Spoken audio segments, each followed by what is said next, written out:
Yeah, what was your qualifying business?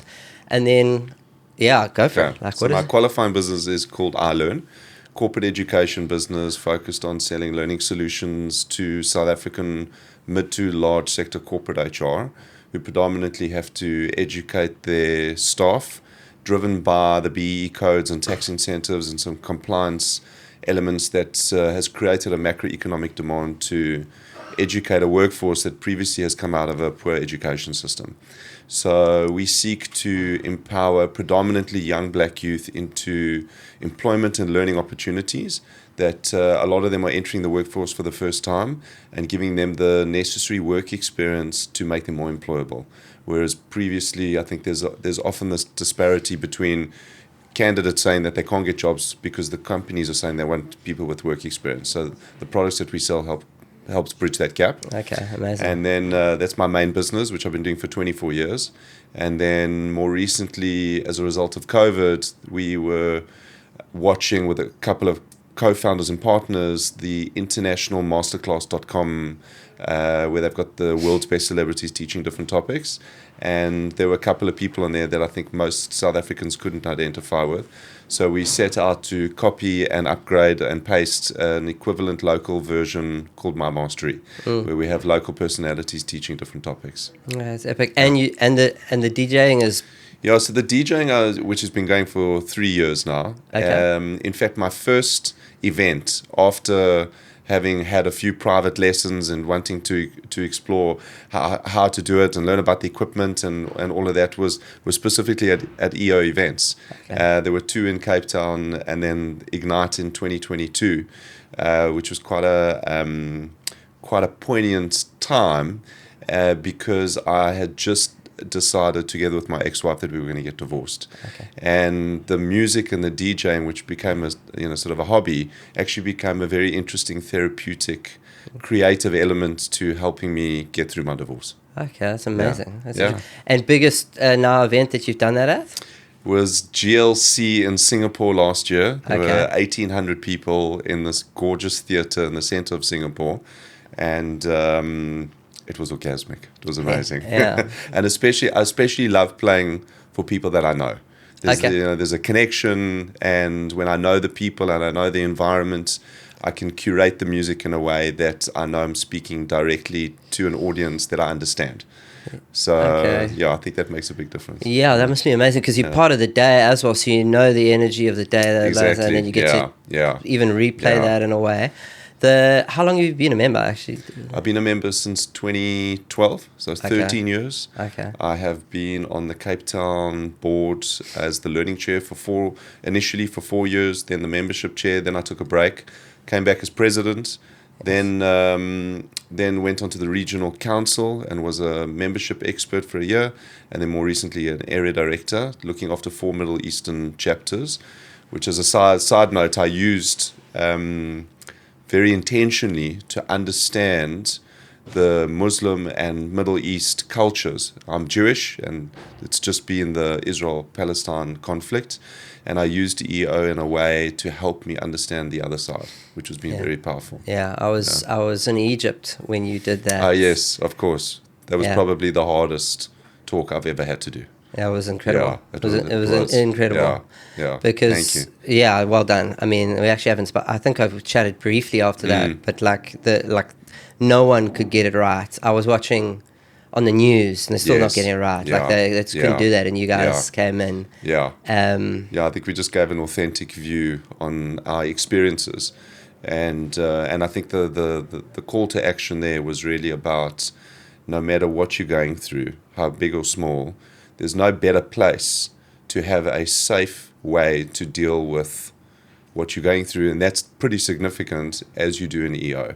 And that we should, and there was a reminder to remember that our best learning actually is from people that are completely not the same as you. 100%. And so I think that was a key core message that touched a lot of people's hearts. Yeah. I remember the response was amazing, and it was phenomenal. Yeah. So why do you come to Ignite? I've been coming to Ignite since about 2015, 2016, and the original guy that put it together and why I love it so much is because it's the 5% talks that you can't get in any other regular conference. In fact, interestingly, as you can hear, I've used EO to improve myself in many ways, but one of the things was I used to shit myself for public speaking to the extent that I would want to actually burst out crying. And I chose to put myself under significant pressure to overcome this. And it was in 2016 at an EO Ignite event that I spoke about my father's cancer journey of 14 years on and off of all sorts of healings, and went and my family took a very brave decision to support my dad, who didn't want to do any allopathic treatments and chose to go to a healer in the middle of nowhere in Brazil. And so I gave that talk and about that experience, about what we went through and some of the value that we got out of that. So Ignite has become quite an important event in my EO journey, and I keep coming back. And in fact, like I said, I started doing, my first couple of events of DJing was at Ignite in Durban. Epic. And then how long are you in Durban? Are you leaving this evening? Are you going back I'm leaving tomorrow. So I've got an office here, and I'm going to use the time to spend time with my team here. Perfect. How big is the team here? There's about 15 of us in Durban. We've got an office in Pine Town. Oh, wow. Okay, we're just up the hill in Hillcrest. The wind's been crazy. Yes. So I've got a question from the team here. Future of learning. What trends do you foresee in the e-learning industry, and how are you prepping iLearn and MyMastery to stay ahead? So I think what's interesting, if I talk about sort of our experience in the last 5 years since COVID, was that obviously the pendulum swung all the way to virtual and online learning because of the restrictions of COVID at the time. And we had in the region of about 4,000 learners going into COVID that we were teaching in person. And so we had to, as they famously say, pivot very quickly. And what's interesting, and so we spent a lot of those years delivering a hybrid of in-person or virtual instructor-led and online asynchronous learning experiences. And interesting, I found in the last year that the pendulum has swung completely back to in-person, face-to-face, back in the classroom. I think people need hugs and face-to-face connection. So there is an audience that specifically in iLearn that we teach that deserves an in-person experience. But there's another market which we're busy building to create a hybrid learning model, especially for our accredited products, that I want to infuse an element of AI into this experience to give people the ability to personalize their learning in a way that we can pre-assess and give them a personalized learning path where they don't necessarily have to go module 1, module 2, module 3. They can go to 2, 7, and 11, and based on their previous competency, complete the program much quicker. So I'm looking at those technologies of how we can bring that into, unfortunately, is a locally very compliance, bureaucratic accreditation system, which has some challenges, but that's why we try and be better than everyone else, and we innovate and push the boundaries. Yeah, amazing. Yeah. We've been playing around this. It's something you said. I heard you say is the come back to the in person, and like this version of the simulation is the best. Yes. Like there's no the digital can't. Yeah. I mean, I talk with my hands right now. I'm speaking with my hands. So, and we even got that pushback when we've started doing our business's podcast and production of and promotion of and that.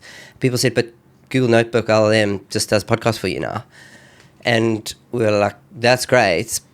And we figured out a way to use that because we can't produce enough podcasts. Like we actually want to use it as a pitch podcast to get those ones out because they're brilliant. And now you can do that interactive where you can speak to so you've seen that. Yeah. So phenomenal. The future of learning is just, I'm so excited about it. Incredible. I agree. I know the time we're over time, but I don't see anyone. If you had like up to 3, but learnings from Ignite, this one, just go back there. Yeah. What would they be? I would say my first one was definitely by Mark Sham, who spoke about the stories we unnecessarily create that lead to beliefs that we establish in our existence. And what I loved about his talk was about challenging those existing beliefs, which often can be religious and or generational, and to start to query whether that serves you or not. I love that. I really liked Helen Nicholson's chats around networking and personal branding and being intentional about every little touch point in your life that effectively creates your reputation. And it was my grandfather that actually said to me, he says, it takes a lifetime to build a reputation and a moment to stuff it up. So I think that resonated with me a lot. And then our wild and crazy speaker, Steve, who spoke about sort of biohacking, and knowing the data around your body and your health. I'm quite triggered by that because of my father's battle with cancer, and I want to try and avoid that at any cost. And so I love the idea of the level of depth that he went to in really understanding the different biomarkers, which I thought I did to some extent, but not to that extent. No. So I'm quite excited to go down the rabbit hole of going into far more granular detail. Yeah. And the crazy part is then like using AI effectively as like your advisory and tracking that over time. I think that's so cool. Well, there's Aura Rings now have the advisor built into the app. But you can, like that last one I was thinking about, when you look at every ingredient on the things you're eating, I don't know what, but you can just build a GPT and you can ask the GPT. Yeah. Take a picture. Steve is this good GPT or not? And just program his background and put it in there. Yeah, and I think that's also like a core theme coming out of this conference, and I'm thinking a lot about AI and how I can infuse it in business, and a lot of people are scared of that's going to sort of disintermediate a lot of jobs, including education, actually, I think to a large extent. But I think if you are, you're on top of it and you can use it as an enabler, not even an enabler, actually turbocharge what you were going to do, then I think it can be a secret weapon. Yeah, we do hard things, and this helps us do even harder, I think. Absolutely. Yeah. Just a shout out for Cape Town. Yes. Why should people come to Cape Town this year? This is my competitive side. Cape Town's always going to be better, and because it's close to my heart. But I think what I look forward to next year, having had many Cape Town Ignite experiences, but this time it's in Franschhoek. And I think for Cape Townians, what's really cool is that it's out of your usual city environment, so we get a bit out and especially into nature. And I know the committee intimately who's putting it together. They're going to come with heart and soul. And I think what would be really cool is the way we traditionally curate the TED Talks is always kind of centered around the 5%, like the stuff that you're actually sharing in forums. So I think the core offering of Ignite is learning by other people who have gone through same or similar experiences, but more importantly, sort of balancing the scales, that when you hear other people's stories, you're like, that's actually, if they can do it, I can do it. So that's what I love about Ignite and learning from our peers. I'm excited to go there, Cool. Shout for coming on. Thank you.